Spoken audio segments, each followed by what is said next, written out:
Thank you for joining us on the Nikki Maduro Show. Oh, she has her cocktail in her hands. For Cocktails and News, I am Nikki Maduro. She is Kim McAllister. What, one more day in January, I think? And Jesus. sadly, yes, we are ending this month tragically. We will be discussing, of course, the tragedy of the helicopter commercial airline crash that happened over the Potomac. I just can't believe that this has happened. There are so many questions right now. Obviously, it is a recovery. They are focusing on getting all of the people out of the water. And then, of course, the black boxes that we can hopefully learn exactly what happened. But we will be discussing it. And more so, obviously, we're waiting to see exactly how this happened. But of course, our president has to politicize it literally within a heartbeat of it happening. You guys click the thumbs up button. Also, the super chat is open. Our Patreon is open. We are a 100% crowdfunded show. So thank you to everybody that is here. And we are so happy that you are here on the Nikki Maduro Show. I swear to God, Kim, I saw last night when the news broke about the crash. And someone's like, because, I'm off. I really do try to disconnect. I really do. I'm watching my husband and I were right about to watch this new show. It's on Netflix, Primeval. It's brutal. If anybody's watching this show, is it a horror thing? No, it's like back in the old timey days, but it's brutal. I don't know if you like it. Anybody watching like Primeval? as brutal as Vikings, like a lot of blood and stuff? It's about like the covered wagon times. Okay. And Mormons are taking over. Like it's are Mormons it's brutal? Oh my God! In this they are. I thought they were the nicest people in the world. Well, it's just like any sort of taking over a place. But anyways, if you're looking for something, Cameo's watched it. Primeval on Netflix. It's brutal. Anyways, we're about to watch it, and I just open up my phone. And I turn on freaking, I think it's Facebook or something. And one of my old friends is like this. And they're just saying, oh, my goodness, as if this month isn't bad enough. Now there's this plane crash. And I'm like, what? So, of course, we have to pause, right? And I have to figure out, the news woman in me. You got to get all the details. And so I'm watching the video. And I'm not going to play it because I just think it's tragic. But I'm just going to say this. It looks odd to me. Now, I don't know what happened. And I don't know. I'm not a pilot. Okay. I don't know what happened. I don't know how the helicopter pilot didn't see the plane. I don't understand what happened. I really don't. Black Hawk helicopters, from what I've been hearing over the past, how many hours since the accident, the crash, they're the workhorse, right? They're the ones and you have to be highly trained because training is constant. They're constantly being trained on this. Plus the, airspace in Washington, D.C. is really highly, it's strict. It looks like the helicopter is just going directly at this aircraft. Now, of course, people are talking about the air traffic controllers, how they're overworked. The airspace is crowded and all sorts of things. So I'm not trying to lay blame like a certain person is, right? It seems suspicious to me. I'm not a conspiracy theorist. I'm just looking at this video and I just don't understand how it happens. I mean, a helicopter it can maneuver a hell of a lot better than an airplane, right? Anybody that knows about anything about helicopters knows this, right? I don't know. I just, Ren says, I think the helicopter was underneath the plane and couldn't see it. I don't know. I mean, the person was telling them in their ear, you see it, you see the plane. We know two things. They are, one, that there was one person doing two jobs in the tower that night. So that person was doing double duty. All right. Which should not be the case. Right? More than one person in the tower, but that particular person tasked with this particular incident was doing the job of two people. And we also know now that other pilots are coming forward saying, on this flight path, I also almost hit a helicopter one time. So it could be that, and we also know that the night training flights for these Black Hawk helicopters that are in military service are mandatory. You have to do these training runs. So it could be that they, whoever picked a really bad area to do these training runs. I don't necessarily know that there's more of a conspiracy theory thing to it, but I will say that when Trump came out last night, really within the hour that the crash happened, he had this post on social media, and it was, why didn't the helicopter go up? Why didn't the helicopter go down? Why didn't this? Why didn't that? A bunch of Instead of saying, so unpresidential, by the way. Like right, you should have a statement written my that has thoughts are all with of the the facts. families that are worried right now, and our first responders who have to do the hard work through the overnight. We'll have more information tomorrow morning, but just know that our hearts are with you. Period. End of sentence. You didn't have to play the blame game. You didn't have to, run around in your underwear screaming that there was a conspiracy. You didn't have to do all of that. Okay. Can I just read? So this is what he said. Okay. Now, again, Mr. I have to blame everything and anything right now on DEI. Again, people think we have Trump derangement syndrome. It's that he is so out of his mind, for lack of a better word, unpresidential, classless. Like he's offensive. Listen to this.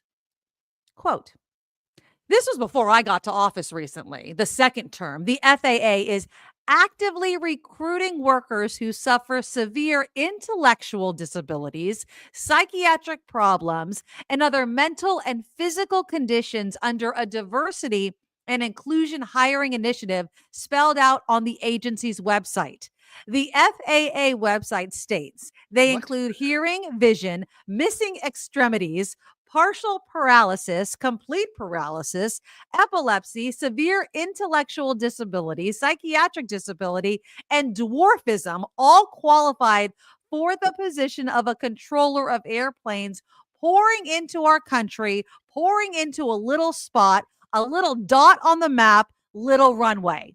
This was in the Obama administration just prior to my getting there. And we took care of African Americans, Hispanic Americans. We took care of everybody at levels that nobody's ever seen before. What in the holy hell are you talking about? Like, what does that have to do with anything? Is he trying to tell me that the air traffic controller was a bipolar female Black dwarf? With learning disabilities? Is that what evidence does he have that the pilot, the air traffic control people, that anyone involved in this was a person of color or someone that suffered a disability? Doesn't matter at all. Who says or someone that had a poor safety rating? What evidence do you have before you stand up and flap your mouth about diversity, equity, and inclusion? Why don't you verify? Now, if the pilot was a Black woman who, I don't know, with a Mexican father who didn't pass the test and somehow slipped in, then you can point to that and say, oh, DEI.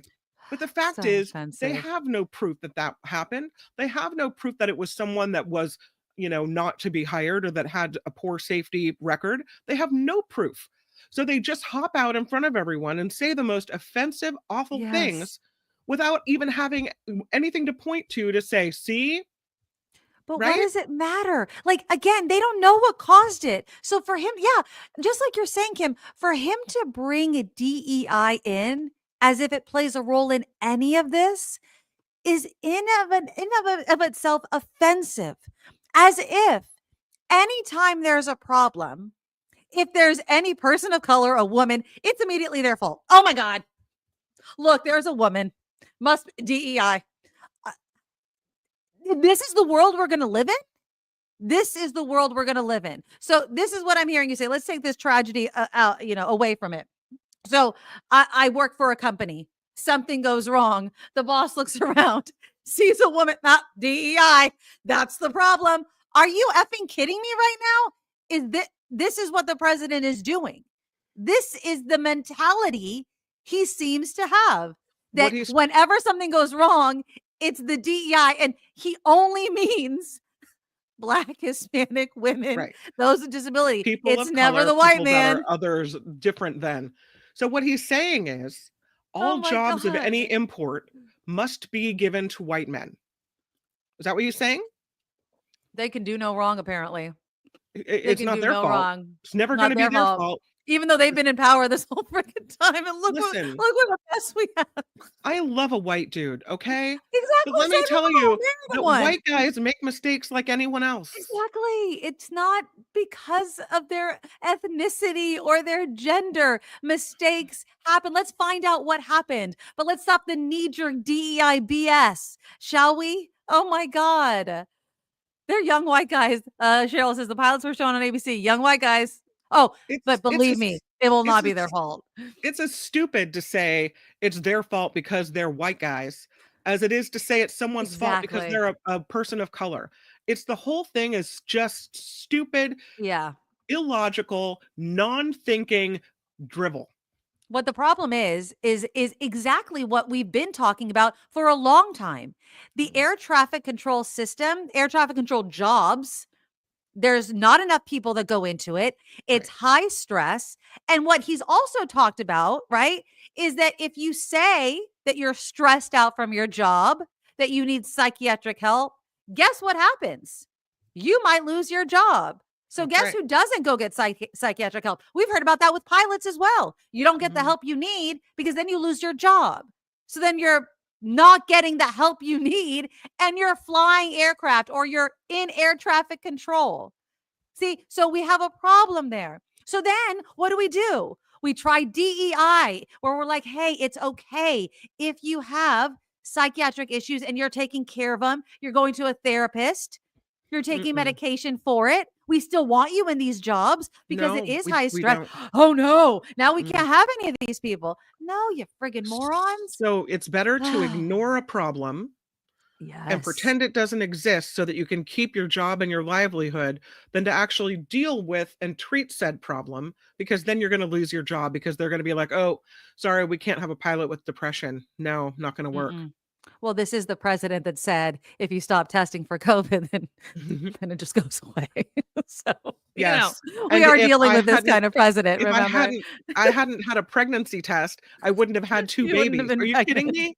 Stop it. Just stop testing for COVID and then it goes away. Yeah. So I mean, it's really sad. And again, I'm not making light because in the midst of all this nonsense that comes out of Donald Trump's mouth is the fact that we do want to know what happened. We do. We need to find out what happened. It and again, it just reminds me that we have another 4 years of us having to be the adult in the room with the president of the United States, right? Like he is the child and all of us have to pat him on the head again and be like, "No, that's not what you're supposed to say or do. Stop talking like that. This is what you're supposed to say and do." Ugh, it's Phineas exhausting. poses a great question. Hmm. So when Trump fires everybody, Oh my then who God, will that he whole blame? thing. Who will he blame then? When the government is made up of white people, who, by the way, most of them are not qualified to be put in the jobs he wants them to be put in. But I okay. know, So right? when it's all white people with bad attitudes and racism, then who are you going to blame? Which Right? white racist will you pick out of the group to say it's that guy's fault? What they'll do though is they'll have just enough diversity to have enough scapegoats. You know what I mean? Just one Just lady enough. Just enough. looking around. Well, Oh, it's the Italian girl who likes to talk a lot. That's her well, fault. you know what I mean? I'm watching this show where they talked to in one of these episodes on the show I'm watching, and it was very interesting. And I've heard it before. They call it the glass cliff instead of the glass ceiling, where a company, for instance, and I've heard it before with Marissa Meyer. Um, Mhm. Meyer, yeah. I always mispronounce her last name. Where you get a position of power, right? But the company's shit. Right. So like all of a sudden you think you hit the broken through a glass ceiling, but really it's a glass cliff because then Yeah. all of a sudden you're blamed for the shit company and all the problems. When no, I was given this big turd of a company. Don't blame me. They're like, oh, this company's in really bad straits. So let's promote this woman. And then when it takes a big old, they're like, oh, see, we shouldn't have promoted the woman. No, No. you gave me a big old steaming a pile of problems. And now you're going to blame me for it? Look, so anyways, yeah, it's really so that's what's probably going to happen a lot of the time in the Trump administration. They'll promote a lot of DEI. See, this is the problem. You promote DEI and they fail. And it's like, no, mofo, you gave me a bunch of problems and look what happened. So that's probably what we're going to see a lot of. But I love anyways. Gordon. Gordon says, I've made mistakes and I'm white and middle class. No, I'm sorry, Gordon. You're not allowed to blame yourself for anything. Everyone I'm makes sorry, Gordon. Did you mistakes. just say you make a mistake? No. In the Trump era, you don't get to make mistakes. So you're perfect. It's Yeah. everyone else that's the problem. Get on You got to board, stick your Gordon. finger out. Yeah. It's okay. You're fine. You can Yeah. do no wrong. No matter what you do, you're golden. You keep doing it. Exactly. I'm It's giving you just a hard crazy. time. I mean, but Trump has had wild. quite the week. He's had quite the week. And like a lot of people, I was listening to this interview on NPR the other day, and they're like, Amara Liasson, you know, she's a great journalist. And she's like, it's been a great week for Trump. He's gotten a lot of good press. I mean, besides this tragedy, of course. I mean, nobody wants this in the first, week in so many days. But, the Laken Riley Act that just got signed with bipartisan support. We're going to talk about that. Oh, I'm so sorry. Oh, somebody was talking. Did somebody, the So last Cheryl's one? daughter, I believe, is a figure skating instructor. Oh, And no. trains future champions. And she says, there are 14 of my skating community, and my daughter is totally devastated. Glad she didn't stay for this camp that they were in after nationals with her young boy who's talented and was qualified to attend. Yeah, it's pretty scary thinking of all the people They that were she going to knew or go? even could have Oh, been. wow. Yeah. Did you see the video of those people interviewing the guy that went to go pick up his best friend? Well, he was there. His daughter's best friend and her mother were on the flight. Oh no. So, like, imagine Julia's best friend and her mother. And No. I'm just like, and then I just remember the part of being a reporter that I absolutely hate is finding those people and Yep. being told by your boss, go interview them. And it's the Mhm. last thing you ever want to do. And everybody in the comments is saying, leave that guy alone. Nobody wants that soundbite, but Mhm. it's the soundbite that everyone keeps playing over. And how do you think that guy feels? And Everybody and knows here's how that the guy feels. and I know exactly, and that's the question you have to ask. And How are it's you so feeling right stupid. now? How do you think they're Or feeling? tell the world what you want them Oh, to know about this person. As if what do you're you not expect him to really say? exploiting this grief and exploiting this whole situation for Exactly. people to hear about. I mean, on one hand, it's good that we know what's happening because we can see, hear, and feel the sadness and the angst and know what this accident is really about, and it's not Yeah. about blame or DEI or anything else. Right. But on the other hand, leave the poor people alone. The Exactly. one part of reporting I Exactly. don't miss. Mhm. No, and I always hated when they would send me out to these things, and it's like, "No, I'm not gonna go talk to a bunch of people about how they feel. I know how they feel." Mhm. Cheryl says, "I think Trump jumped in to use the excuse of DEI because actually this is on his watch, and he fired the head and put a hiring freeze on air traffic control tower operators and did away with the safety." Yeah, the head of the FAA wasn't out there because there Mhm. isn't one, right? And again, and then also in the same breath, telling all these federal workers to take this buyout, which was just insane. And I know it's not everybody, right? But it is millions of federal workers, Mhm. which again, I mean, this happened obviously within the last week that we talked. But Kim, can you imagine if all the workers called his bluff? I mean, think about that. All of them Like, quit. Everyone across the board. but the thing is, and this is the other thing that really drives me nuts about Donald Trump. It's that there's no planning, right? He just says stuff. What if too many people from one department take him up on his offer? He screws Americans, right? Like he doesn't factor anything in on how it would look if this many people from this department and that many people from that department actually did it, right? And that's not a way to run a country. And yet people are like, he's the best thing that's ever happened. Are you insane? Like, and then did you see how you could just resign? Just reply to this email and put in the subject, resign. Who Well, does now that? federal employees that I know are being told by their unions, don't resign, Of because course not. first of all, they don't have the authorization to offer you an 8-month paycheck. Right. Congress has to approve that. They They don't know if control the they're purse going to get strings. I that don't approved. In exactly. addition, there are federal limits on how much you can offer a federal employee, and it's something like $3,500 or something. It's nothing compared to what they're being offered, which is a lot more. The Mhm. language of the note was written in the same style as the Twitter resignation letter. So people are saying that it was Musk that wrote this letter. And according to the Washington Post, he went around key figures in the Trump administration and basically did this solo mio. Really? That this is a Musk thing. And Well so yeah, it was a big faux pas. And so now there's going to be a little bit more, ruffled well, feathers I between hope that Musk and that's Trump. true. I hope Mm. that that's true. I didn't hear that part. I hope that you're right. I hope that Musk and Trump have a huge falling out. I hope that Musk goes the F away. I mean, I really do want Musk and Trump to just separate themselves because I don't like that collaboration at all, given the fact that Musk I think is even crazier than Trump, in all honesty. I really do. And the fact that he has the money and the social media platform and that reach to manipulate people on said social media platform, that I don't like it at all.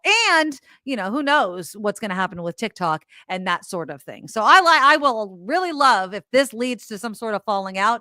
That would be absolutely awesome. But again, just the fact that it's out there and there's still not any sort of split between Trump and Musk at this point kind of pisses me off. It should have happened already if that's absolutely true. I know, kick Musk out of our country. There's been this big joke, which is a joke because it was a satirical website where people are saying that the ICE hotline has been overrun because people are calling it to deport Elon Musk. But it was a satirical website that was saying it, but everyone's thinking that it's true because people are telling everyone to kick out Elon Musk. The whole mass deportation thing, I'm even feeling it at our school. So Mhm. there's this, obviously fear Yeah. within schools. And I was reading an article out of Texas. There was a substitute teacher that went on social media. There was a story. It was a district in Fort Worth, okay? A substitute teacher posted on X, "Y'all should come to Fort Worth, Texas to Northside High School. I have many students who don't even speak English and they're in 10th and 11th grade. They have to communicate through their iPhone translator with me. The US Ed Gov should totally overhaul our school system in Texas." I mean, think about how frightening that is. You know what I mean? Like, to be a kid in school. I mean, I do it. I have Spanish speaking students in my class. I use Google Translate. You know what I mean? Just like, what do you need Mhm. help with? Those sorts of things. Just because I work in the health, to tell me exactly what you need and what's wrong. It's frightening times right now for schools. And if you live in a town like Texas or a really red part of even California, I can imagine how scary it is right now and not wanting to go to school. Did they Phineas says they fired that teacher. They did. Well, I know, but he was a substitute. So he's just not coming back to be a substitute teacher. I give me pause to hire any substitute teacher then. And now we're short of teachers all over the country. You know what I mean? But the Laken Riley Act was just signed and it was signed on Wednesday. This was a bipartisan bill. Now this was Laken Riley. She was the nurse who was killed by an undocumented immigrant who was in the country, obviously illegally. And he was a bad guy. He really was. And he murdered her, Jose Abera. And it was back in 2022 that he killed her. And oh no, he was first arrested in 2022 and then he killed her in 2024. Yeah. Um and so she has become like this face, right, of Donald Trump's undocumented illegal immigrant movement. And it's the whole say her name, those sorts of things. Two things can be true. What happened to Laken Riley is awful. And Yep. should not have happened. Absolutely. On the other hand, I really also do think that there are things in this bill that are concerning. Now, this was obviously before it was signed. I'm going to play this for you. It's a couple minutes, so it's a little long. But Congresswoman Ocasio-Cortez made a good point about this whole mass deportation that's included in this Laken Riley bill. And I'm going to play a little bit for you because I think that there's 2 points I want to make. One that's in hers, and then I'm going to make another one after, that people may not be thinking about when we think about this whole idea of not only getting, criminals off the streets, but also removing all these undocumented immigrants from our country. So here's Alexandria Ocasio-Cortez. Mr. Speaker, I want the American people to know with eyes wide open what is inside this bill. Because we stand here just 2 days after President Trump gave unconditional pardons to violent criminals who attacked our nation's capital on January 6th. And these are the people who want you to believe, who want us to believe that they're trying to, quote unquote, keep criminals off the streets. When they are opening the floodgates. I want the American people to know what is in this bill. Because in the guise and in the wake of tragedy, we are seeing a fundamental erosion of our civil rights. In this bill, if a person is so much as accused of a crime, if someone wants to point a finger and accuse someone of shoplifting, they will be rounded up and put into a private detention camp and sent out for deportation without a day in court, without a moment to assert their right and without a moment to assert the privilege of innocent until proven guilty. Without being found guilty of a crime, they will be rounded up. That is what is inside this bill, a fundamental suspension of a core American value. And that is why I rise to oppose it. If you're a dreamer, all someone has to do is point a finger and you will be rounded up. And we have seen moments like these happen before. In the Patriot Act, in the wake of the travesty of 9/11, a fundamental suspension of American civil liberties. That is what we are seeing here today. Mr. Speaker, you may wonder why so many of our friends across the aisle who care so deeply about the rule of law happen to be so desperate to pass this bill after they are unleashing people who attacked police officers here on this Capitol into roaming our streets, who are publicly saying now they want to get a gun. Suddenly, these folks care about public safety? I don't think so. Look no further than the price tag of this bill, $83 billion. They know that it can't be paid for. They know that the capacity is not there. And you know what will be there? Private prison companies are going to get flooded with money, who give this money, no doubt. I want folks at home to look. Look at what members of Congress are invested in private prison companies who receive this kind of money, and look at the votes on this bill. It is atrocious that people are lining their pockets with private prison profits in the name of a horrific tragedy and the victim of a crime. It is shameful. It is absolutely shameful. And Mr. Speaker, I'll conclude with this. In a few months, there are members of Congress who voted for this bill who are going to pretend they didn't know about all the bad things that are going to happen because of it. So when a private prison camp opens in your town, when a dreamer... Time has expired. I yield the gentlelady an additional 30 seconds. So when a private prison camp opens in your town, and they say, we didn't know this was going to happen, know that they did, and they voted for it. When a dreamer is disappeared from your classroom, when the President of the United States destroys what is left of the Constitution as he's announced in this attack on birthright citizenship, they will all say, we didn't know this was coming. And I want the American people to know that they did. This vote represents it. And with that, I yield back. Thank you very much. Yeah, what happened? How do I get it back? There we we go. are. There we go. I was like, I don't know what happened. We disappeared. We were disappeared. ICE came by the show. How do I get us back to regular? I don't know what happened. There we go. Oh, there. we're way too big. There we There go. you go. Okay. Sorry about that. But that's what I'm talking about, the private prison system. The amount of money that is going to be made by this mass deportation effort. And I don't think people really thought about that. And not only that, this was the second point that I heard somebody also make. Because we always talk about the jobs of picking all the fruit, right? And the vegetables in the fields. And and maybe you guys thought about it before I did, but I haven't made the point on the show. And everyone's like, who's going to do the jobs? All the prizes, because nobody's going to pick the fruit. It's going to be the incarcerated people. Just like they fight the wildfires, they're going to pick our fruits and vegetables at a fraction of the cost. And guess what color most of our incarcerated people are?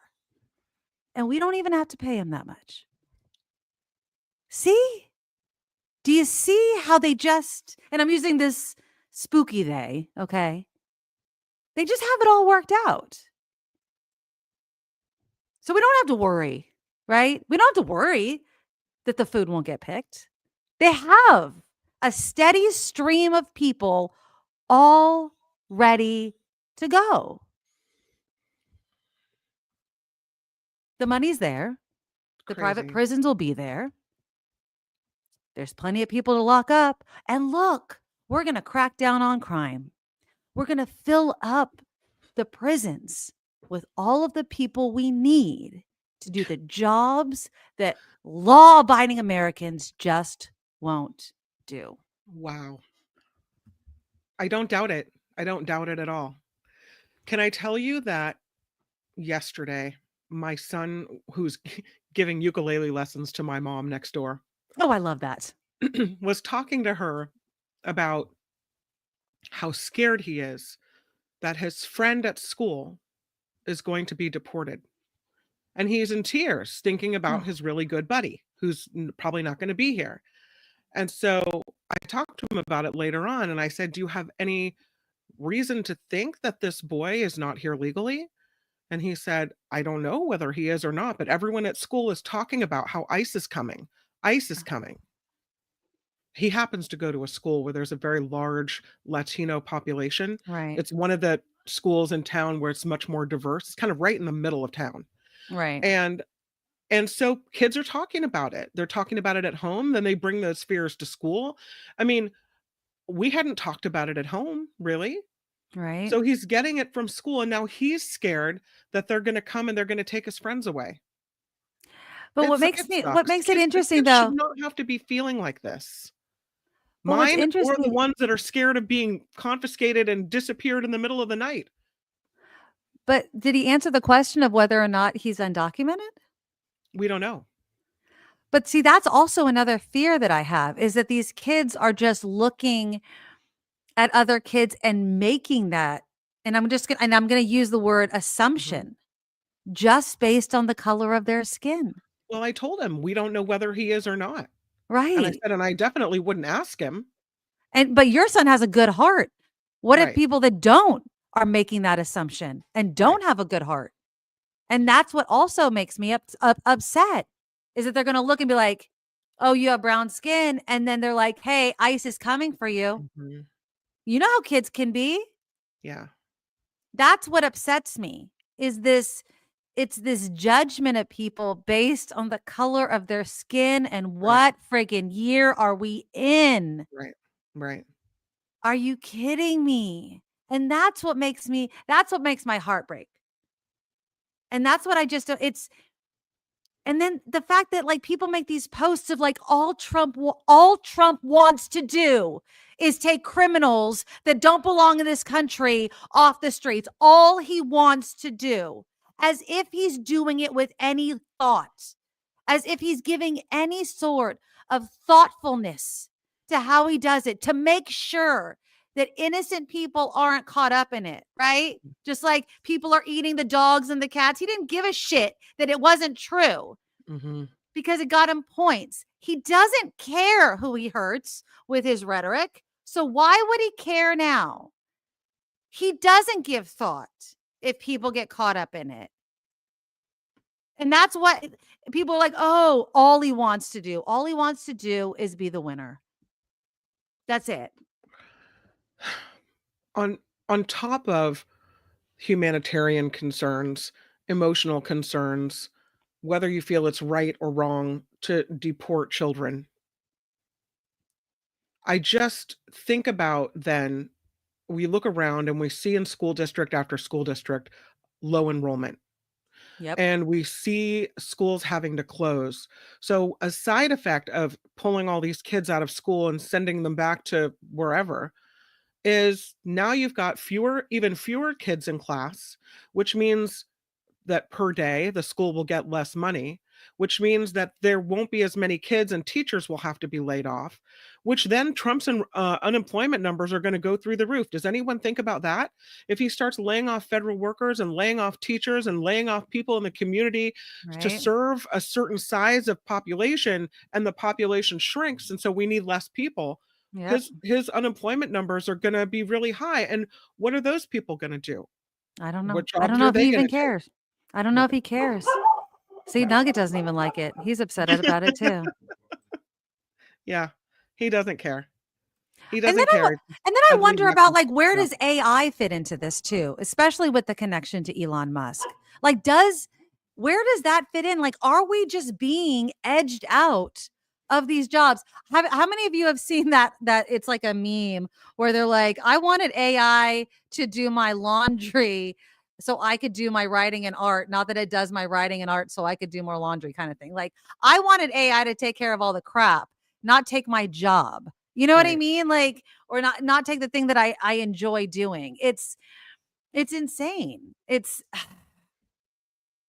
And and I then don't know. then you have my husband out in the kitchen typing this. 50% plus one Yeah, right. voted for and I don't think they did, but yes, the majority in the election, I think it was like 47%, but whatever, voted for the bigoted, misogynistic Cheeto. So it must be a thing, right? Like this is what the people wanted. So I guess we should Well, just, take it like a man, a white man. Just sit well, down, be quiet, and move on. and then you saw this, and she was being made fun of about it. Now, how did you feel when you saw this video? And people were making fun of her for it. So here we go. So sorry. How many people are getting attacked? Children. I don't understand. I think that this is an issue for some people. Okay, so I want to play the little analysis from CNN, but if you don't know who that is, that's Selena Gomez. Was Okay. she crying about children being deported?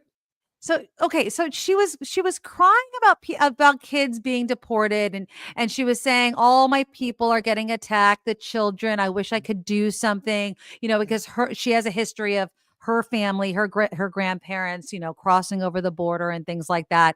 She was Sure. getting criticized, of course, for her emotions and things like that. And then she took the video down. She deleted that video, but obviously the internet is forever.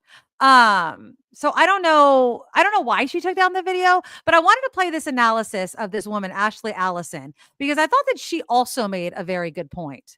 That is extremely emotional and it invokes tears. And if that is like, I'm not going to demean Selena Gomez because she was emotionally enraged. I think I'm going to say something that might not be popular with my Democratic friends or even my Latino brothers and sisters.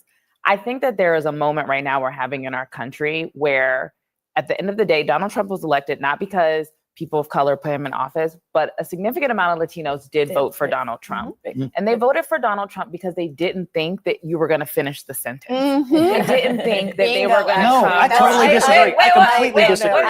Totally disagree. You can disagree, but we now are seeing clips of people saying, I didn't think they were going to take my family. I didn't think they were going to come after the Cuban community. I didn't think they were. And they are. And so I guess I'm just saying is like, elections have consequences. And now we are experiencing the consequences of this election. The assertion that all American voters did not know exactly what Donald Trump is going to do. Oh, they didn't think it is totally false. There was mass amount of polling during the campaign. Hispanic Americans supported deportations in majority. You and I debated this many times. Yep. You claimed it wasn't true. And then It's what not they true. do, they went and voted for Donald Yes, Trump. and now The and now election there's a results are regret. clear. There is no buyer's remorse.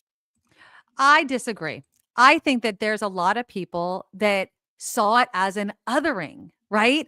And I still think that. I think that people very much have themselves in this bubble. And I think that goes across socioeconomic and racial lines. I feel like when you're talking about, let's just take Hispanic voters, Latino voters, that rightfully so view themselves not solely as Latino, but as Americans, right? I'm an American. And so I believe that people that are here in the country illegally should be deported can be a very valid viewpoint. And then they know people within their own family or friendship circle, and they're like not realizing the true consequence of that.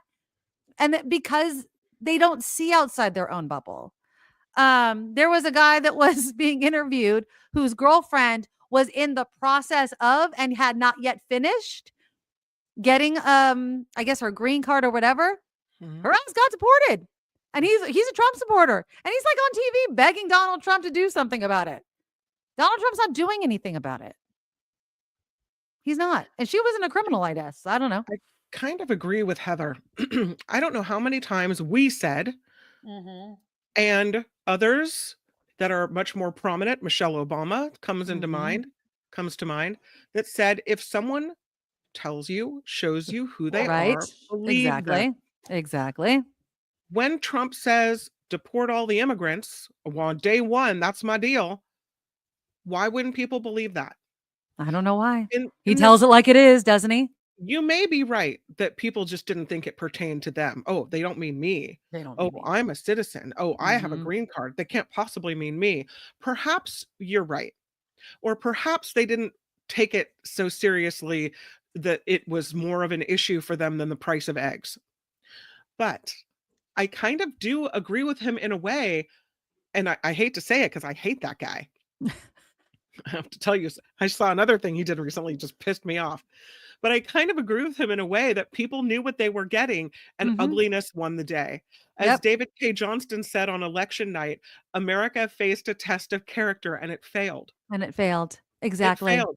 This is what the people wanted. As I said before, this is what people voted for.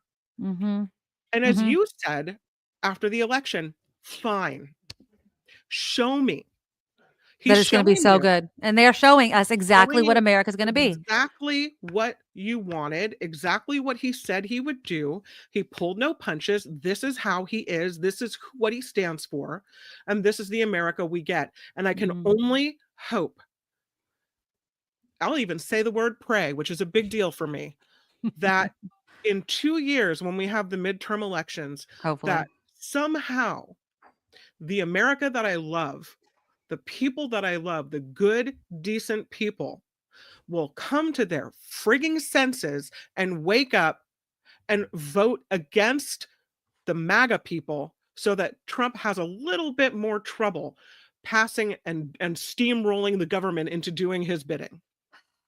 Well, usually the midterms do go to the other party, but who knows?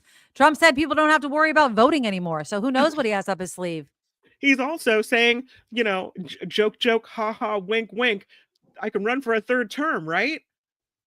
I mean, who was the badass crazy chick that wants to put his face on Mount Rushmore? I mean, oh my God, these people are insane. If they do it, I'm blowing it up. I don't care if I go to for terrorism. I don't care. It's not happening. Not that Mount Rushmore should have happened anyway, by the way. But I'm just saying, it's going off that also, this whole renaming thing. Now, not only did he now Google is putting the whole Gulf of America thing on. Now, do they have it up yet? I have to look. I'll look. Okay, look. You go look. You go type it on. Okay. They didn't have it up the other day, but they might have it now. Now, and then Trump's executive order also reverted Denali in Alaska back to Mount McKinley. It's like this. I have to revert everything Obama did back. You know what I mean? Oh, I love you, Nick. $10 donation. Thank you. Fine. Everything's fine. Take a drink. Cheers. Cheers, Look my away. friend. Everything's fine. Don't look too closely at it. Everything's on fire. Just change the fine. Just change the N to an R. Thank you, Nick, for the $10 donation. I love you. But yeah, it's insane. Now, here's a question for you. Now, Obama did change Mount McKinley to Denali, but because there was this Native American reason for it, right? Like, it was kind of like bringing it back to its roots.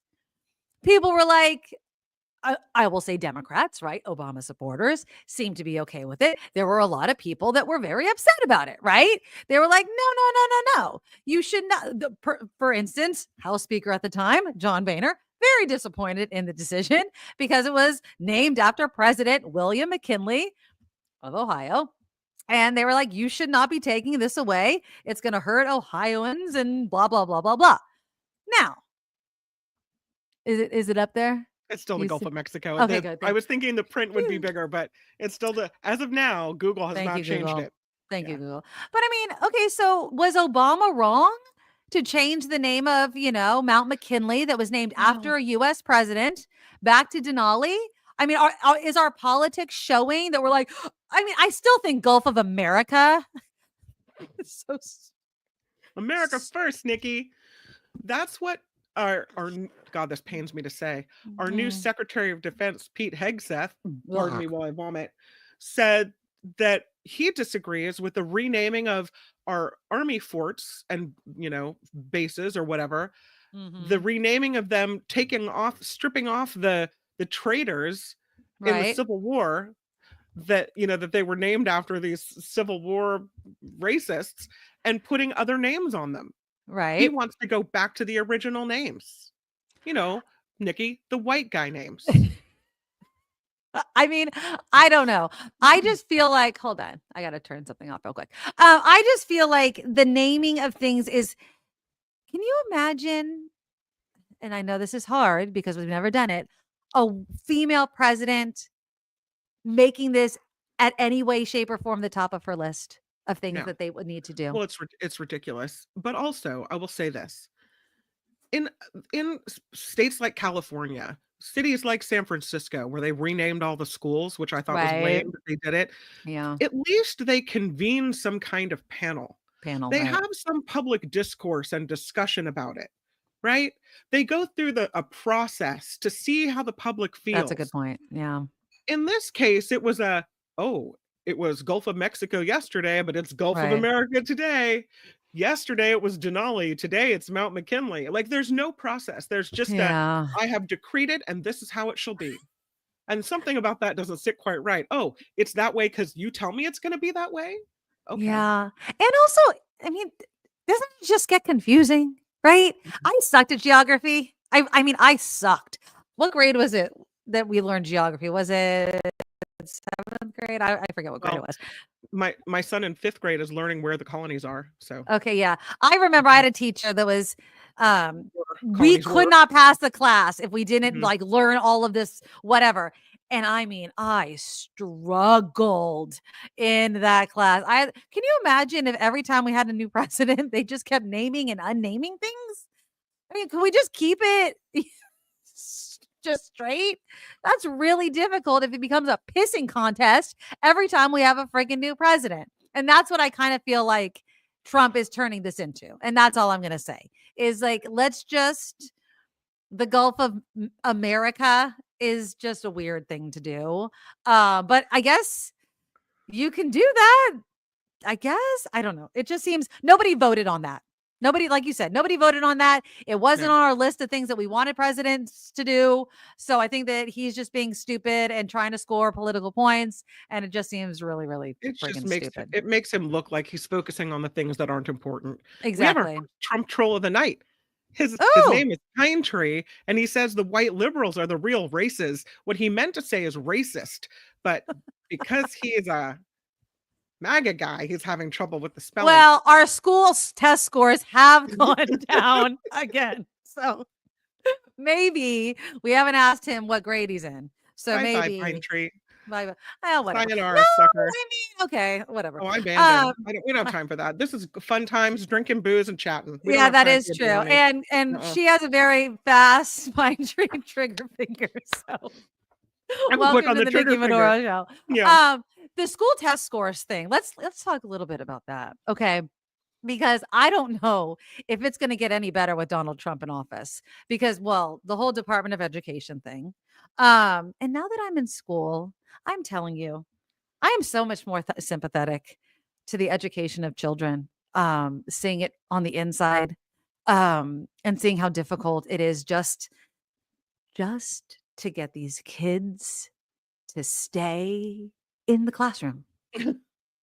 Literally, to stay in Yeah. the classroom, not to walk around, not to come see me, not to come to the office, not to be late, to literally just go to the classroom, to sit there for whatever, if you're in high school, like 90 minutes, right? Less obviously in middle school, but how difficult it is. And then to teach these kids. Now, the test scores, they weren't good. Math, I guess, went up a bit. Reading did not. Oh, They're saying COVID, but it was going down before COVID. But Trump is like with these orders. is this STAR testing? What kind of testing? So they were looking at, this is the National Assessment of Educational Progress. It's the nation's report card. It came out on Wednesday. Reading scores had fallen dramatically from 2019 to 2022, and they fell again in 2024. Record portion of eighth graders scored in the lowest category for proficiency. Math scores rose a little bit for fourth graders, but were flat for eighth graders in 2022. Yeah. But they're saying you can't just blame COVID. They're saying that this was it. This was happening even before COVID was before COVID happened. They're saying obviously poverty plays a huge role in it. Yeah. Absenteeism, you have to get these kids to school. If they miss too much school, then obviously it's hard for them to catch up. And then, of course, it's also the changing of how kids learn. They saw a big drop after No Child Left Behind ended.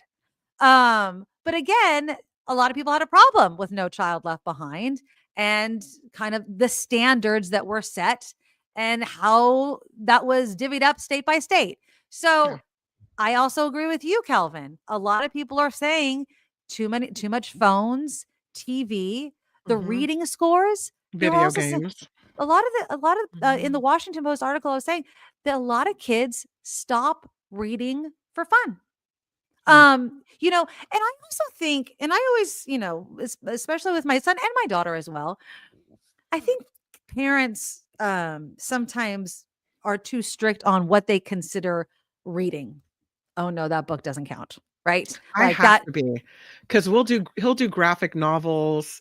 You know, he rereads the same stuff over and over again. But if he enjoys it, yeah, he does. But if he enjoys it, and he's still picking up an actual book. And then he goes, I mean, because when he's in school, he has to read other kinds of books, right? Because we have reading time at our house. Yeah. So, but he still has to read other books because in school you have books that you read for English and all those. So if he's reading those books in addition to the other books he likes to read, like so tomorrow, it's so funny. Tomorrow, Dog Man, the movie is coming out. Dog Man was my son's. Tomorrow the movie comes out. Dog Man and that whole series was my son's when he was young. And so I looked at Dylan yesterday. We were sitting on the couch. I'm like, are we going to go see the Dog Man movie? He's like, yes. I was like, you know, he's 13. I was like questioning, you know, I was like, I don't know if he's going to want to go watch it with me. He's like, and we're going to go watch it twice because, you know, it's going to be better the second time. I was like, okay, good. So, you know, it's just fun. It's fun. During COVID, when I was looking more closely at the school issued iPad, I realized that I could have emails sent to myself of rapidly, like the minute the STAR test was done, Right. It just emails me the results. And today, Jacob took an English language arts reading test. Okay. Yeah. And did he do well? He did really well. Oh, good. See? Yeah. Nothing to worry about. Nothing to worry about over here. There you go. Yeah. Well, we But- do have a but lot it to is- worry about. Well, go I ahead. was going to say, but I think it is because you have to emphasize reading, and Yes. and for kids that struggle to read, then outside tutoring and all of that costs money. And so when you talk about Mhm. poverty levels, and Mhm. maybe parents who don't speak the language or can't jump in to Mhm. help, then I think that makes a huge difference. And now, there aren't going to be enough people running schools and staffing schools to be in those jobs to help those people, because when the cuts come, one of the first people that gets fired, the reading specialist, Yep. gone. Exactly. And Yep. again, I mean, and Trump has threatened, if you're teaching too much, whatever he considers Yeah. to be dealing with DEI or race or whatever, he's threatening to pull federal funding. I Yeah. don't even understand how he's going to determine that, how he's going to determine curriculum. The last thing I want is Donald Trump determining curriculum.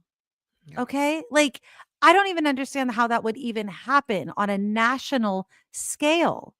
But so he did this order on Wednesday that directs the education secretary to provide a plan or a concept of a plan to end indoctrination in schools within 90 days.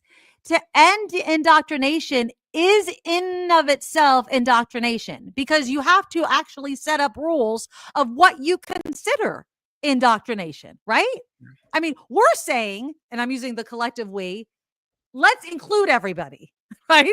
That's literal diversity. Like, let's teach everything, different ideas, different races. They're saying none. Stop teaching that.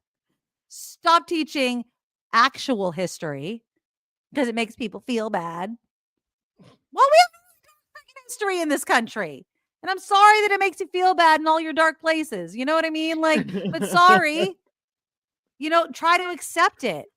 It's so stupid that we have this president that thinks that by ignoring something similar to the COVID testing, it just goes away. It doesn't. I'm not saying that kids have to carry a guilt, but they have to understand what happened. And so he says there's no, go ahead. I think if you feel bad when you hear about bad things in history, Uh-huh. it doesn't mean you're a guilty individual or that you No. somehow played a role in it. What it means is you have empathy and you're a normal Yes. person, that when you hear about the Exactly. Holocaust or you hear about slavery or you hear about anyone in history and a horrible plight of being mistreated, you have empathy for them. And there's a Right. difference. You're confusing empathy with guilt.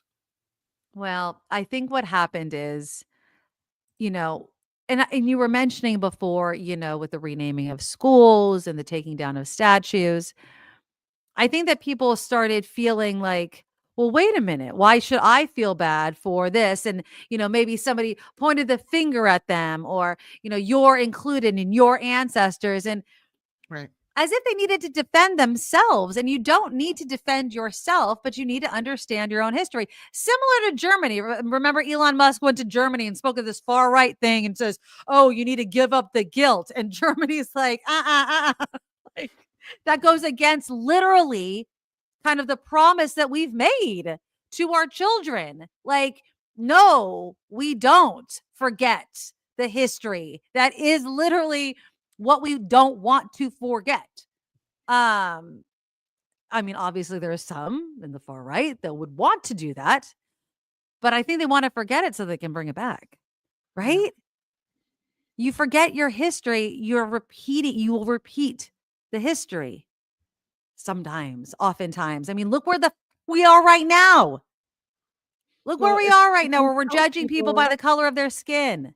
If you tell people, don't feel bad, it's not your fault, don't feel guilt, don't allow your inner conscience to somehow make you feel like, ooh, what happened in history wasn't good. We shouldn't repeat that. We should make sure that never happens again. How could that possibly have been the way people thought back then? Exactly. If that's missing from you, then you're all kinds of open to There's something wrong with you. a pretty rotten society. And Mhm. I think if you tell people, you lift them up and you blame others and you say, don't feel bad, it wasn't your fault, then, I have a lot of worry. People want to feel that way. People don't like to feel bad. People like to No. feel good. People Yep. don't want to feel like they played a role in something. I did some family genealogy research. Oh, And if my research is right, and I don't okay. know how good of a researcher I am, Okay. then I'm related to the first governor of New Jersey, Okay. in addition to several people that signed the Declaration of Independence and the Constitution and whatever else. So that's great. But this guy, who was the first governor of New Jersey, didn't just bring slaves to America, he owned one of the ships that brought slaves to America. Ooh. How do you feel about that? If you're me, looking at these are my people, that somehow there's a drop of their blood in me, that we all want to come from the good guys.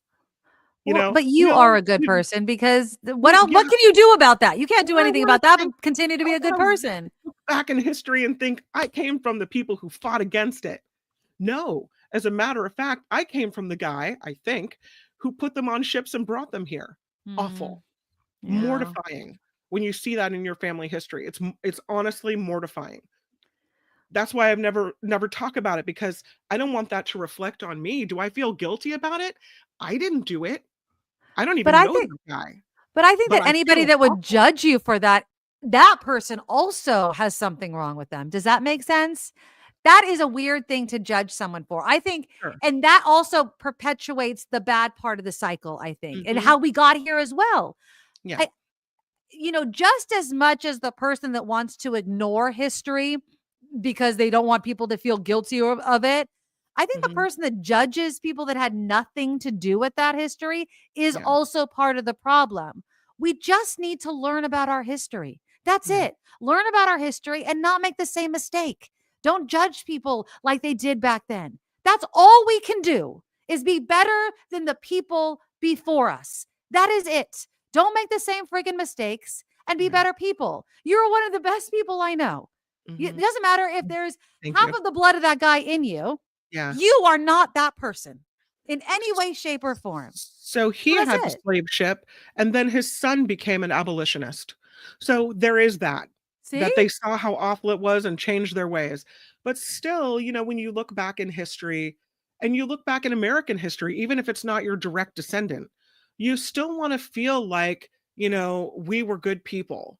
And Yeah. sometimes you look back at the crap we did, taking away land from Native Americans and slaughtering them, and, religious institutions trying to Mhm. strip culture away from them and force their Yep. language and religion out of them. And you look at how awful people were treated, not just African Americans or Africans that were brought here to be forced to become Americans. You look at how awful people were treated, and I guess it's easy to see yourself back then, and you hope what you think about how you would have liked to have seen yourself react, whether or Yeah. not it's realistic for the time frame, right? Yeah. And I just feel like that's how you see your ancestors. And so when you see them do something horrible, it in some way reflects on you, even though Mhm. that's silly, if that makes sense. It does, but Yeah. in a time in which we say constantly it looks like history is repeating itself, Mhm. you are in a moment in which you are getting an opportunity Yeah. to show this part of history who you are. Right. And so how you are acting and what you are doing now is going to be reflected when people look back at this time. And so Mhm. when they say, I have Kim McAllister blood in me, they won't be ashamed of what you did back then. You know what I mean? So, yeah. So You know, that's I what you need to remember. Yeah, and I do feel right now in this moment, you and I and the majority of the chat, except for a couple stragglers, You pine tree. you know who you are. As some new guy I just saw, we are on the right side of history. I Hold do on to it. believe that as well. We I are on the do. right side of history, because someday, and I don't mean to compare to Nazis, because I think that was a whole different level of whoa. But someday, after the Trump administration, when we look back and in the history books and in 20, 30 years, we'll look back at this period in history and go, oh man, how did that happen in America? How did we let this happen? Were you a Trumper? And you're going to have to look at your grandchildren in the eye and say either yes or no. And here's what I was thinking. And how mortifying when you finally come to your senses and realize you're on the wrong side of history and you were one of the bad guys. Exactly. We weren't. Thank you. Thank you, Vicky, for the $10 donation. She says, I do think we'll resist and get through this. I hope so too.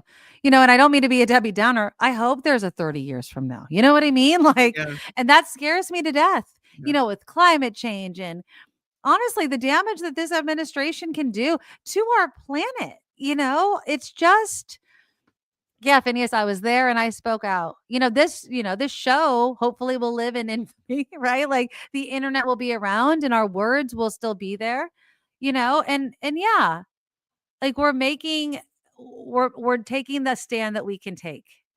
And I truly do believe, right, that we are making it known that what is going on, we do not agree with, right? Even though he is the president. It's like when we look back at the Holocaust and we say, how could people have just lived their lives? Right. And there was a concentration camp right there. Well, and to the point where, what was the movie recently where there was a house that one of the SS officers lived in with his wife and children, and they were playing in the backyard with a pool. They had like life was grand, and right over the fence, people were losing their lives and being treated like animals. Can you imagine? Horrible. Can you imagine? I mean, what do you think about the border towns? I mean, that's what's happening. In mind, like, in what switch do you have to turn off to get to that point where you just don't care? Right. Well, you ignore. I mean, I'm obviously where you don't have concentration camps on border towns, but you're seeing people, and they're going to build. Right. Well, I mean, they're going to do it in Guantanamo Bay, but we played that clip of Alexandria Ocasio-Cortez saying those private prisons, they're going to pop up in your town. If all goes as Trump wants, you'll see it. Where do you think all these people are going to go as they wait to get deported? I know it's only been a week, Liz. It's only been a week. On the upside, because I always like to find the silver linings. It's only 3 more Januaries. I love that. Thank you. I do love that. We are going to end it on a higher note, though. I did want to, I do have a couple more things that I wanted to talk about, because I did want to talk about a little bit more of the schools, because I wanted to play this one thing, which again, when we talk about the difference in political parties and also, what side you're standing on. I want to play this video. Did you see this? Now, this is a Republican congressman, Rich McCormick. Did you see this video? And he was on with CNN's Pamela Brown. And he is talking about when President Trump announced that he was pausing all the aid on federal grants and loans, right? And the judge stopped it. So it was like a pause on the pause on the pause. But listen to this exchange. And I just want you guys to understand that when we talk about the side that you're standing on, right? And the gymnastics the other side has to literally do to justify supporting some of these things. This exchange blows my mind. And I want to play like most of it because it's just watch. Also, if you want to laugh, just watch Pamela Brown's face as he tries to justify the lunch part because it's hilarious. Okay, here we go. Populations could be directly impacted. And so my question to you, just to follow up with you, would you support getting rid of, school lunch for vulnerable kids and breakfast and Head Start, for example, and getting rid of childhood cancer research? Do you support that? And what do you say to your constituents? I want to follow up on that question too, because I didn't hear an answer from you. Sure. So I'm an ER doc, and I know that philanthropy is where you get most of your money for childhood cancer research, for example. And it's not just you look at what the president just proposed, a $500 billion spending bill on AI to produce cancer early detection in the first stage on most body parts. That's his spending bill where he wants to increase cancer research. So it's just about what part of the money it comes out of. When you talk about school lunches, hey, I worked my way through high school. I don't know about you, but I worked since I was, before I was even 13 years old. I was picking berries in the field before we had child labor laws that precluded that. I was a paper boy. And when I was in high school, I worked my entire way through. You're telling me that kids who stay at home instead of going to work at Burger King, McDonald's during the summer, should stay at home and get their free lunch instead of going to work? I think we need to have a top-down review. I think you're painting a lot of these kids with a broad brush. I would say that's not necessarily a fair assessment of all of the kids. So you would say all the kids in your district who use the free lunch, for example, or breakfast, they're all just sitting at home and not working. Okay, I just want to clarify because that seems like what you were trying to insinuate. This gives us a chance. This gives us a chance, though, to see where is the money really being spent. Who can actually go and actually produce their own income? Who can actually go out there and do something that makes them have value and work skills for the future? I mean, how many people got their start in fast food restaurants when they were kids versus just giving a blanket rule that gives all kids lunches in high school who are capable of going out and actually getting a job and doing something that makes them have value, thinking about their future instead of thinking about how they're going to sponge off the government when they don't need to. We don't give people value. We don't give them the ability to dig themselves out when we penalize them for actually working and actually keep them on welfare. That's what's been the inner city problem for a very long time. We need to have a top-down review so we can get people out of poverty, because you know what? America's very good at creating jobs and giving people worth. And we've been very traditionally good at that, but we're losing our way. And that's when we give people incentives to stay at home and not work. That doesn't work for America. But a lot of these kids aren't even of like working age. They're young kids, and as you well know, and also some of the kids at Head Start, they're like 5 and under. I mean, exactly. Of all the things to take away, or they're 8 years old, or they're food too for young children. Come on, food for children. I mean, even if they're in high school, you can't even get a work permit until you're 15. What, 15 and a half, 16? Like Marley wants to start working. Baskin Robbins, she wants to work out. They're saying not till 16. Yeah. She doesn't even turn 16 till she's almost a junior in high school. So you're telling me this guy, for the last 2 years of schooling, public school, we throw all the free lunches out because of those friggin' moochers. That's your Republican Party for you. That's it. That's your Republican Party. In Minnesota, Tim Walz is giving free lunches to all the kids because he wants them to not have to think about that when they're in school and trying to better themselves. This is a very stark and clear difference in the way we view education and the way we view childhood and the way we want to raise our children. Pro-life party. Opposed to my kids working. I mean, Julia's already had a make your own money. Pay for your own Roblox, please. Right. Right? Exactly. Make your own money. That's fine. Pay for your own trip to Europe, right? I mean, Julia has to go to Europe with the symphony. Buy your own instrument, whatever it may be. But when it comes to the basics, food, air, water, a roof over your head, hopefully as a society, you know, we're not going to say, hey, 14, 13-year-old kid, get out there and haul your ass to the newspaper place where no one is getting having a newspaper route anymore because there's not printing of newspapers anymore, and get yourself a job at 13. Okay. I love how, you know, free lunches is mooching, but tax breaks for the wealthy is not. They need it. Those wealthy people, they need those tax cuts, but screw the kids. They don't need that free lunch. They should pick themselves up from their bootstraps and go get a freaking job. Screw you. Oh my God. It's so ass backwards.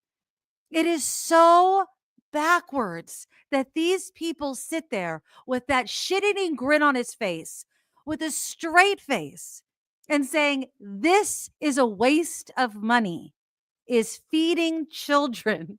But yes, those tax cuts for the wealthy, that's necessary. That's really, really necessary. I can't stand these people sometimes. I just, but don't worry. Don't worry. That's the pro-life party. They've got those kids. Tough. Yeah, they love the kids, right? They love the kids. They really love the freaking kids. So give me a freaking break. They're hypocritical. in every way, shape, and form. It just drives me nuts. All right. Okay, I am going to leave it on a higher note, though. Because you know what I was really optimistic about, though, was that I thought before the plane crash, of course, and the helicopter crash, I was like, okay, I know that January has been a kind of shitty month, but it's the Lunar New Year. So I was really latching on. It's the year of the snake. But I was latching on to like, okay, well, screw our New Year, right? Like our New Year was crap. But now we have a whole new year. Like, let's just do a whole new year, right? So I was gonna kind of just have fun with the year of the snake. So what are you? What was your? I was gonna have a little bit of fun of like going down. I freaking lost my thing though. Okay, so what are you? Do you know what your thing is? What your Chinese? What are you? Are you a horse? Are you a what? What are you? Hold on, I'll tell you. What year? What is your birth year? Are you gonna share it with us? I am a dog. I'm a metal dog. Does it matter? You're the year I was born. People are like I'm a Googling horse. how old I am. I'm a dog. You're a dog. Yeah. You don't have to tell me your I'm a year. dog. Okay, you're a dog. Mhm. Dog. Okay, I was gonna Mhm. read your thing. Okay, so I am a horse. I'll read my next. Okay, where did my dogs go? Why is my page not loading? I had it all ready to go. Okay, so that's pig. Oh, here's dog. Okay, dog. Things are looking up for those born during the year of the dog. It doesn't feel like it, but okay. Okay, 2004 was a heavy year full of major changes as the dragon's opposing sign. But the resilient dog has the intuitive intelligence to adapt and turn challenges into opportunities. This year, the pressure will ease and the dog will be given a chance to rebuild and upgrade. Focus on building a solid foundation that will help you create your dream life. Be open to support and assistance from loved ones and strangers alike. As a yang earth sign, the dog has the patience to take it one small step at a time, but quantum leaps are also possible. So there you go, my friend. It says people born in the years of the metal dog are prudent, conservative, and have good relations with people. Okay. They don't like to rely on others for anything rather than their own efforts, and they never stop until they reach their goals. Metal dogs are ready to help others, which may bring them many troubles sometimes. They're hardworking and thrifty and blessed in their later years. All right. How do you know whether you're a metal or a wood, or how do you figure that out? I don't know. What's your year? I'm 78. I'm a horse. I'm a lot older than you. Just FYI. Huh? I'm older than you. I know. You are an earth horse. Okay, I'm an earth horse. What? Okay, so what does that tell me? Do you have anything that tells me? Your personality of the earth horse. You are gentle and honest. You're serious and down to earth for everything, though. Oh, that's not true. They say you don't have the creative ability. You do, though. You're very creative. Their rigorous, careful work attitude wins them trust from their friends. That's true. Okay. You may be indecisive. That is not you at all. I can be, though. Okay. You're pretty much a girl who knows what she wants and goes after it. Earth horses are blessed by the god of fortune in the whole life. Due to their I like that. polite attitude toward people, serious, down-to-earth attitude toward work. You have good fame among people. And it's supported and helped by friends, elders, superiors, and career. You have good achievements in work and life. Nice. Well, this year, optimistic, kind-hearted. Go ahead. Nice. This is going to be our year as well. So they say that the horse, we're in for a treat as the peach blossom, which is the star of romance and attraction to the snake. So buckle up for a year of love. And it's also going to affect non-romantic relationships. The charismatic horse will gain even more popularity and visibility. And I don't know if I'm a fire horse, but big life changes are in store if you're also a horse. So that's the horse. Let's do a couple more. Let's see. Hold on. I got horse. Let's see. Snake. We have any snakes? There was a snake. If you're born in the year of the snake, which is this, get excited. This is your birth year. Grab life-changing opportunities that come your way. Challenges also abound, but you have to have a positive mindset needed to rise above them. You will also achieve major milestones. So you have to hold your cards close to your heart until you're ready as you aim high in an attempt to reach your dreams. So there you go. Let's see. Any sheep? If you're a sheep, the snake will ignite wanderlust for those Oh. born under the year of the sheep. Getaways and relaxation are upon you. So you need to plan a much deserved vacation. Don't be alarmed by the possibility of feeling overwhelmed with a heavy workload in April, July, and October. That's quite specific. Rest assured that March, May, and June are lovely months for a getaway. So plan your vacations for those dates. So there you go. All right, let's see. We have a- Monkey. Oh, go ahead. We What? have a couple of people who say they're rabbits. Oh, rabbits. Okay, let me find the Mhm. rabbit. Rabbit. Where's my rabbit? Okay, no, that's rat. Ox, tiger. Oh, rabbit. Here's rabbit. Okay. The rabbit will feel at home in 2025, even if you're out exploring the world. Let's see. You're very much aligned in the snake year. Travels will feel more meaningful and profound. Keep your pen and paper handy, as inspiration can strike at any time. Oh, that's good. The rabbit loves company. You'll easily make new friends during your travels. Opportunities may come from new and exciting allies, while friends and family will make life sweeter. And be discerning with your trust and mind your boundaries, especially, again, specifics here, in the months of March, June, September, and December. So there you go. I think that's really funny. I love when they give. All right, what other ones? Do we have any other requests? Oh No, my we goodness, just got Karen $50 Kleiner. from Karen, and we really needed it. So thank you. You are so Keeping this thing very rolling. sweet. Thank Mhm. you. I just love the fact that I don't know how much I believe in all of this. Oh, rooster. Let me do a rooster. Okay, let's see. I have rooster. I have rats, pig, dog. Oh, here's rooster. Okay. The rooster was Mhm. popular last year as dragon's secret friend, but as an ally of the snake, expect another year of growth and harmony. You need to focus on growing your influence even further, whether it's gaining followers on social media or strengthening your reputation in whatever field you're in. But be discerning with those who you collaborate with, especially in February, June, and November. Gotta watch it, Kevin. I'm looking in my crystal ball here. The rooster easily attracts attention and admiration. There will be some who will be envious of your success, so stay focused and don't let petty annoyances such as gossip bother you. So there you Oh, go, Mr. yeah. Rooster.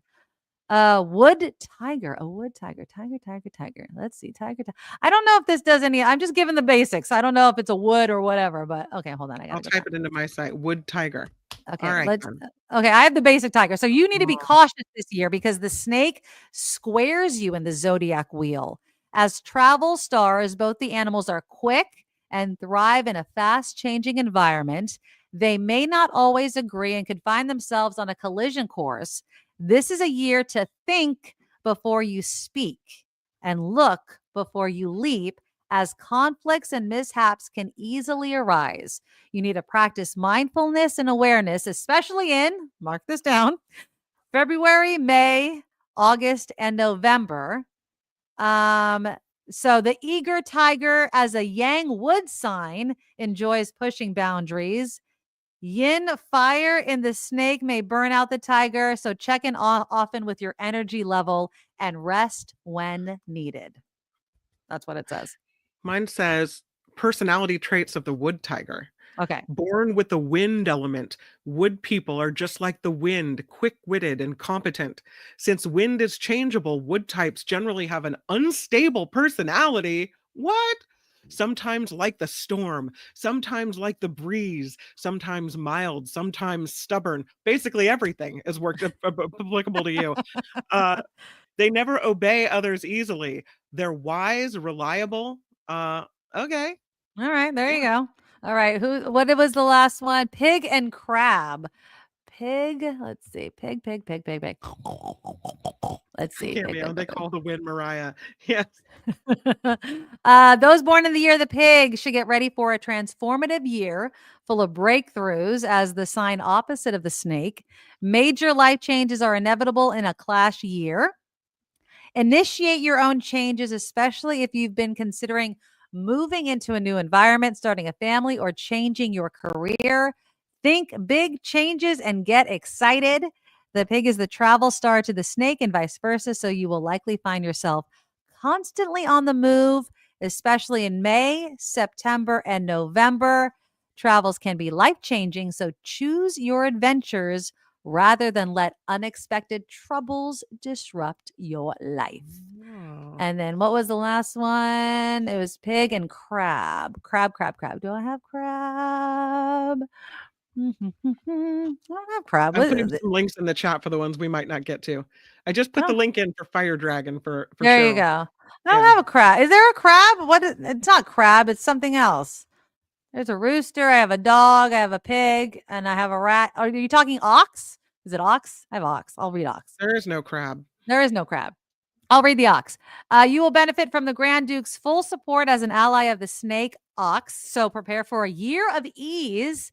This is opposite the year of the dragon, who pushed you to your limits. So the snake offers the ox opportunities to engage in creative projects, productive collaborations. Although the humble and unassuming ox, as a yin earth sign, does not seek the spotlight, they may find themselves under the spotlight often in the year of the snake, especially in May and June. Do not overexhaust yourself, especially in February, July, and November. Take little breaks to treat yourself and replenish your energy. So there you go. There you go, guys. All right. Well, Happy New Year. Happy Lunar New Year. We have one more day in the month of February, or month of January, and then it's February. February is a big month for us. So Marley is turning 16. How's the driving lessons going? She still doesn't know how to reverse very well, but we're going to work on it. Still James needs to take her driving more often. He actually took her driving in the truck for the first time. I think he was quite scared because it's a bigger vehicle than my little Prius, so it's definitely different. But yeah, so we're planning the big 16 birthday party.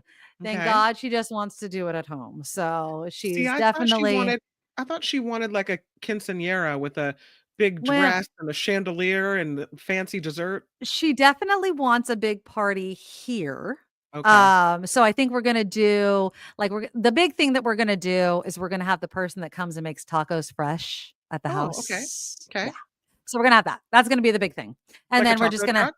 Or just have it catered? No, like a taquero that's gonna come with the flat top, and they're gonna.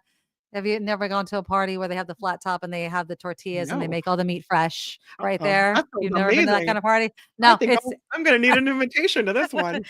Come on down, absolutely. I've been to many parties. I don't think it's a San Jose thing. See, that's what metal dogs do. We just invite ourselves along. There you go.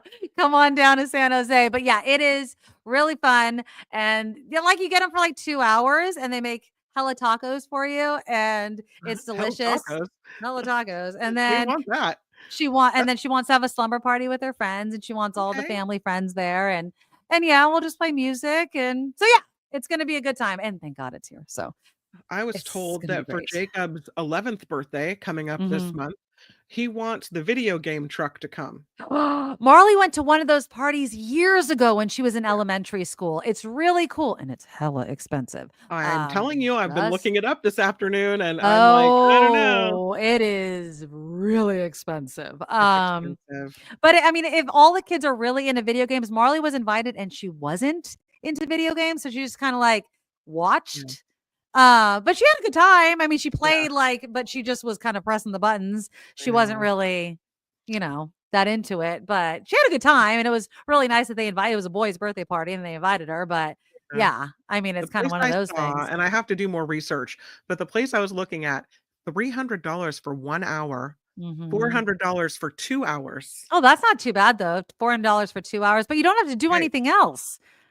Well, you do not have to entertain these kids. Well, you do kind of. I mean, you have to provide cake, right? Okay, make a cake. And favors. No favors. Are you still doing favors in 2025? Party favor? Of course. No. Something to walk away with? No? No.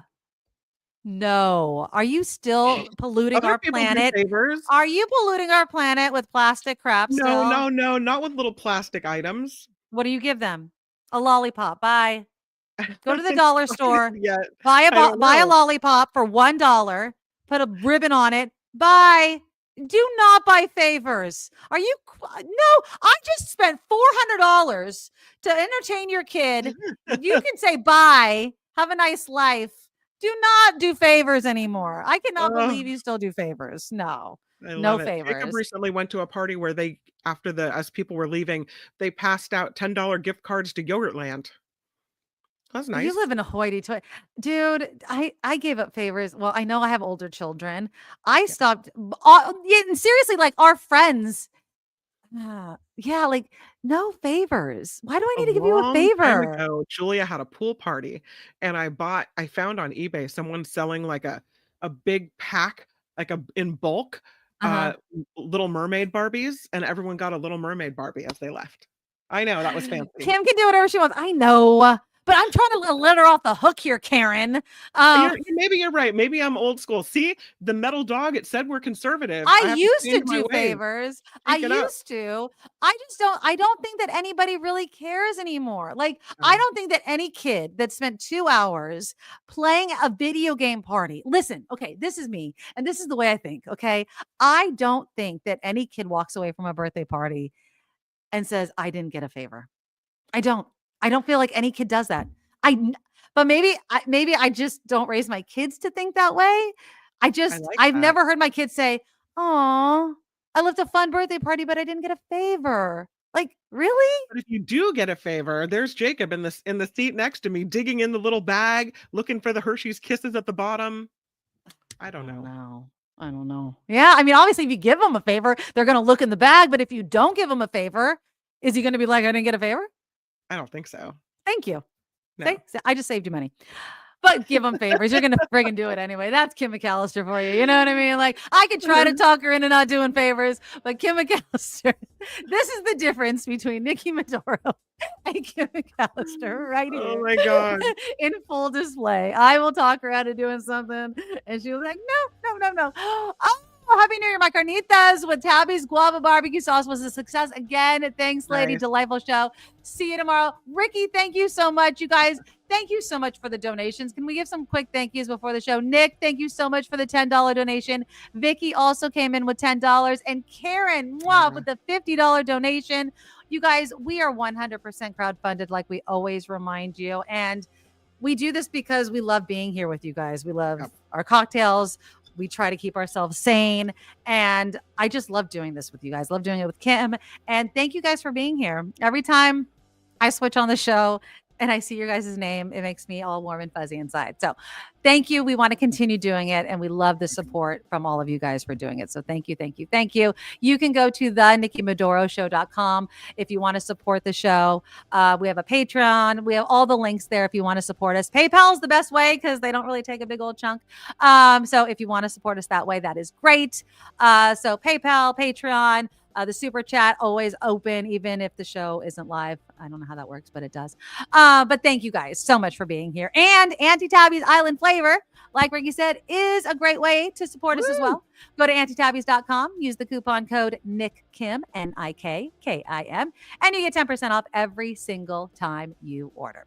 All right. See, look at that fabulous face. Look at those faces and the hot sauce as well. I hope the hot sauce is back. I don't think it's back yet, but I hope it is. She was going to bring it back, so double check. All right, you guys, we will be back here tomorrow with our cocktails and more crazy shit that Trump did. All right, love you guys. Next week, right? Next Thursday. What did I say? I thought you said tomorrow. I'm like, tomorrow. I'll come back tomorrow if you want, but I don't think so. What was in my Have another sip. Oh no, Thursday. Get your cocktails ready. Love you. Bye. Nikki, you're all so awesome. You're sprout like a beautiful blossom. You're also the best. I really can't rest. You're all so awesome. Wow. Okay.